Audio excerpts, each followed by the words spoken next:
Welcome back to another episode of the Cage Walk podcast. Today I have UFC contender Teague with me today. How are you doing? I'm great. How about yourself? I'm doing good. Thank you so much for joining me. Great to see you again.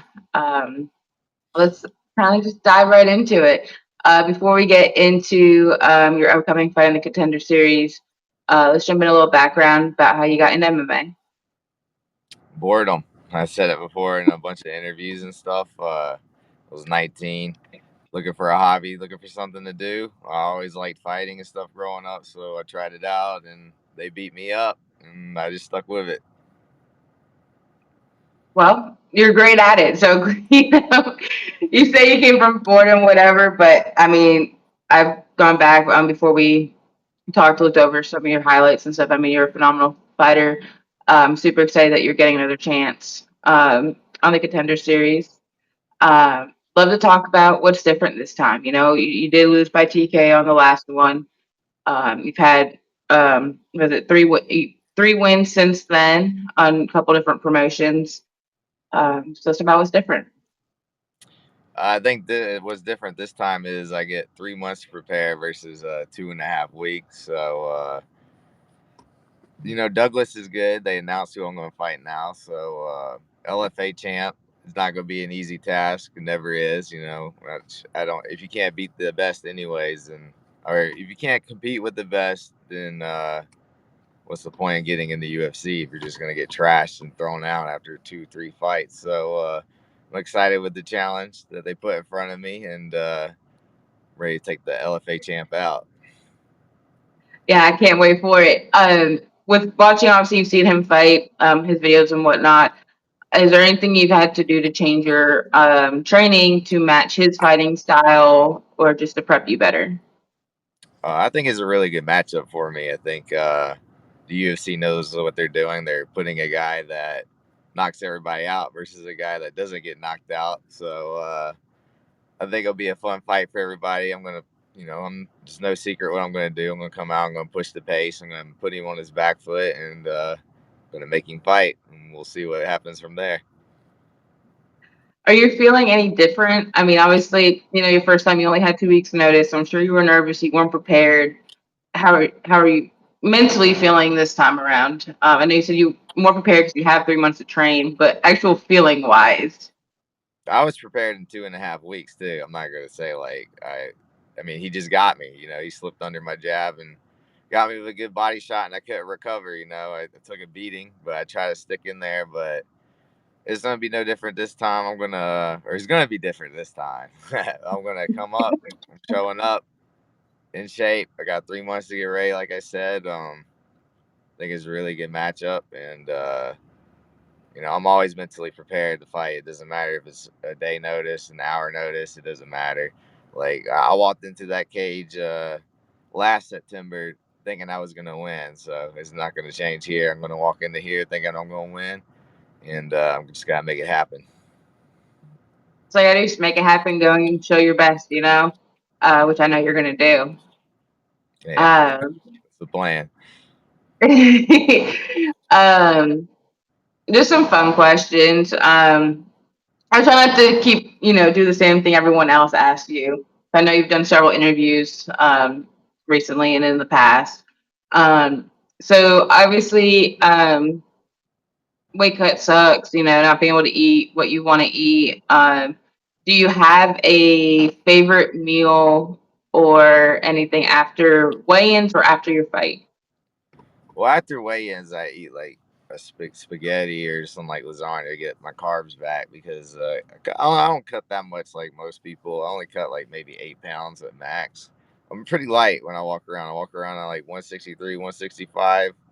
So that's pretty light compared to most people that fight at featherweight like me. But after the fight, it's pretty basic. I just get a pizza somewhere or something.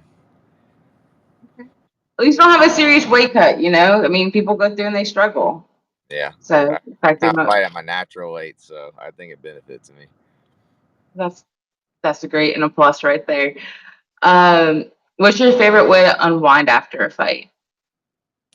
kick back, hang out with my dog, eat some ice cream, and then get back to it. I'm not a guy that unwinds too much. As you can see, like I had 10 fights in 2 years, so I like to stay busy. So it's just I sit back for a couple days, wait till my management lines something else up, and I get back to it. Yeah, I'm not a chill person. I like to stay busy, so I understand that. I just like to keep going, going, going. Besides fighting, obviously you love to fight. What other hobbies do you have? This is it. This is all I do, and this is all I want to be known for. Okay. And there is nothing wrong with that. If you want to be the best, you got to keep going. You can't put your focus anywhere else. That's right. This is my hobby. My job is my hobby. I like to say. Uh, when you win this fight on September 9th, who do you have anybody in your division who you'd want to fight first?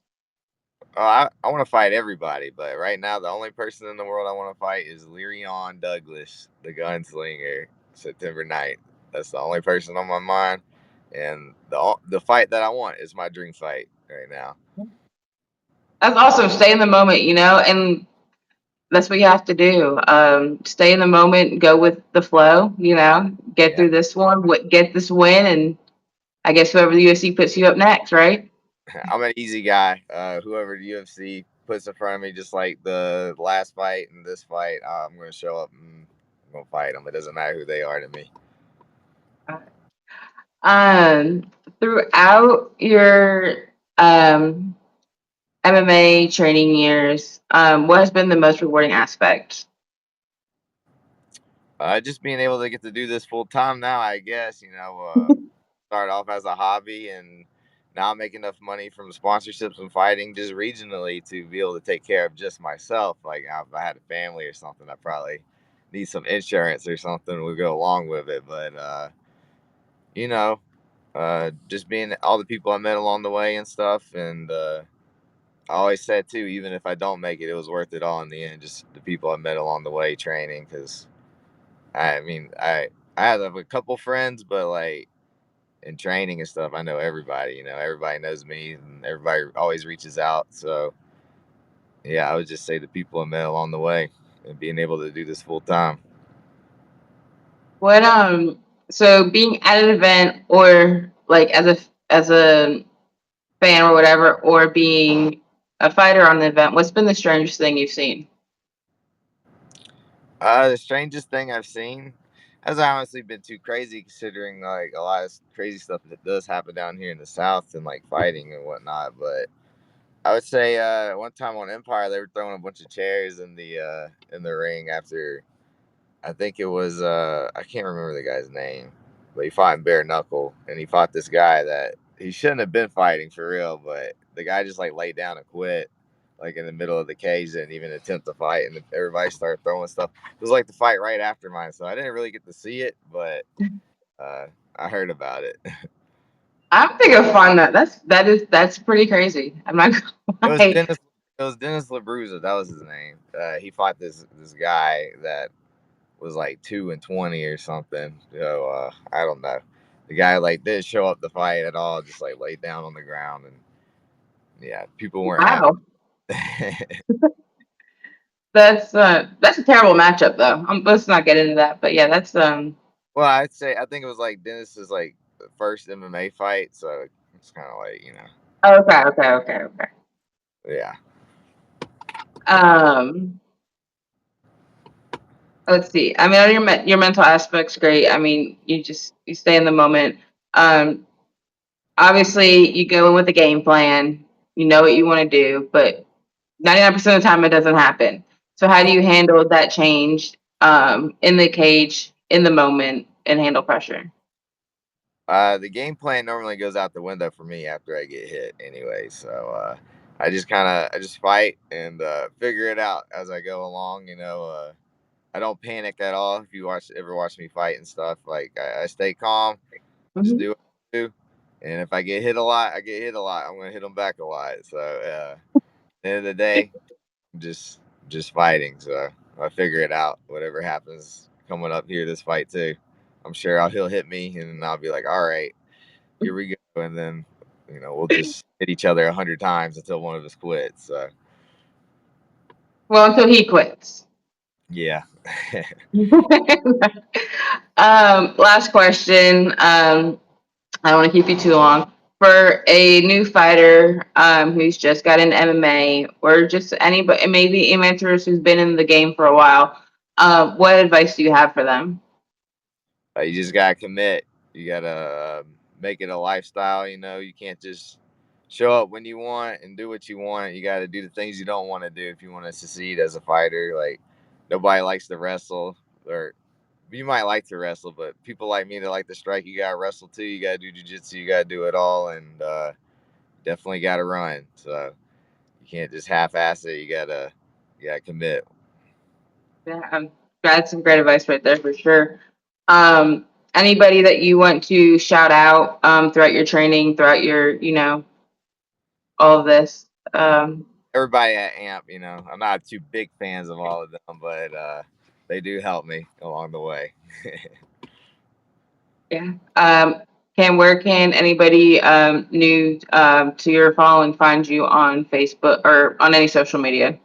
You can just follow me on Instagram, the real Cam Teague. That's where I keep up with all my fights and stuff. Everywhere else, I'm just bullshitting around. So Well, Cam, it's been a pleasure talking to you again. I cannot wait for your fight, guys. Make sure to tune in September 9th. Cam goes back out into the Contender Series, get that win, be signed by the UFC, and I can't right. wait to see where it takes you. Thank you. Me too. I'm excited for what the future holds. Absolutely. Well, you have a great rest of your day. You too. Thanks for having me. Absolutely. Bye bye.